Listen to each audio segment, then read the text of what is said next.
इस पार्ट में हम लोग क्वेश्चन नंबर आपका 19वां लगाते हैं। क्या कहता है, वैद्युत क्षेत्र के किसी बिंदु पर स्थित 5 गुणा 10 की पावर -4 कूलाम आवेश, हमको क्यू का मान दे रखा है आवेश।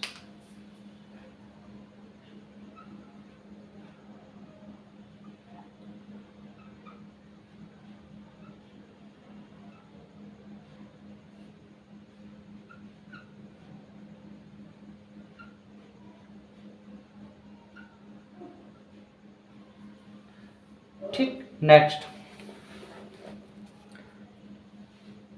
2.25 न्यूटन का बल कार्य करता है। मतलब बल हमको दे रखा है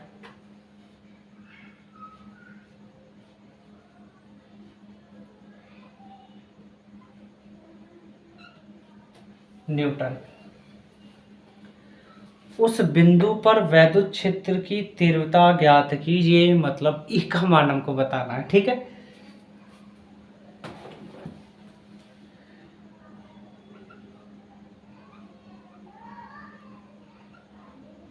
बिंदु पर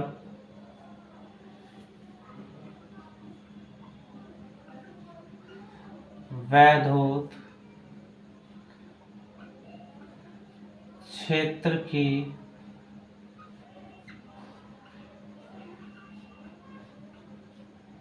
तीव्रता ई का मान हमको बताना है। लेकिन हमको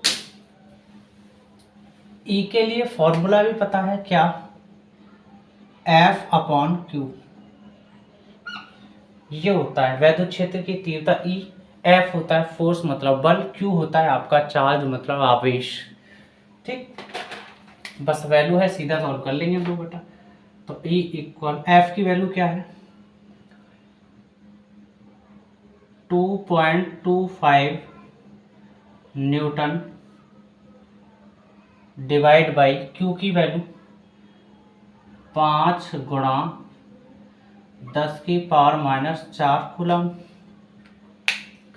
पॉइंट हटाएंगे, पॉइंट के पीछे 2 अंक है तो 1 2, जब पॉइंट ऊपर से हटता है तो 0 नीचे लगते हैं, अगर पॉइंट नीचे से हटता है तो 0 ऊपर लगते हैं। पॉइंट के जितने पीछे अंक होते हैं उतने ही 0 लगते हैं। अब देखो 2 है, 1 2, तो इसलिए 2 0 लग जाएंगे, मतलब 100 बन जाएगा। समझ गए आप? आगे तो E इक्वल, इसको कट कर लेंगे हम लोग, 5 एकम 5, 5 चौक 20 और 5 पंजे 25। ठीक है बेटा, मतलब 45 हो गया आपका। तो E इक्वल 45, ये 10 की पावर 2 बन जाएगी प्लस की, क्योंकि 10 की पावर 2 का मतलब होता है 100। ये प्लस की 10 की पावर 2 बनेगी और ये माइनस के 4, तो इसलिए 10 की पावर -2 बचेगी।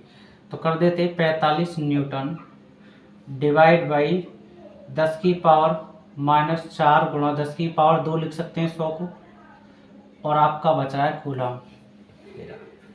ठीक, तो E इक्वल 45 और 10 की पावर -4 ज़्यादा है, प्लस की 2 कम है इस पावर, इसलिए माइनस की 2 पावर बचेगी और ऊपर जाके प्लस हो जाएगी। मतलब 45 गुणा 10 की पावर 2 न्यूटन प्रति कूलम। तो E इक्वल, पॉइंट को राइट से लेफ्ट लेकर आएंगे, एक अंक खुद आएंगे सिर्फ, तो 4.5 गुणा 10 की पावर 3 न्यूटन प्रति कूलम आ जाएगा आंसर बेटा। अब कुछ कह रहे होंगे बच्चे कि सर पॉइंट कहाँ है, पॉइंट तो छिपा हुआ है। चलो मैं बता देता हूँ जनरल केस। आप 45 को 45.00 लिख सकते हैं, क्योंकि पॉइंट सारी 0 खा जाता है, तो इसका मतलब छिपा बैठा है। तो आप चाहे तो 45 लिखो या 45.0 लिखो। देखो आपका छिपा हुआ है ना पॉइंट, तो एक अंक छिपा इधर आ जाएगा, तो 4.5 बोलेंगे। इसलिए इस तरीके से हम लोग लिख लेते हैं इसको, ये इसका रूप होता है। ठीक, अगर आपको मेरा पढ़ा हुआ समझ में आता है तो आप लाइक करें, सब्सक्राइब करें और ज़्यादा से ज़्यादा मेरी वीडियो को शेयर करें।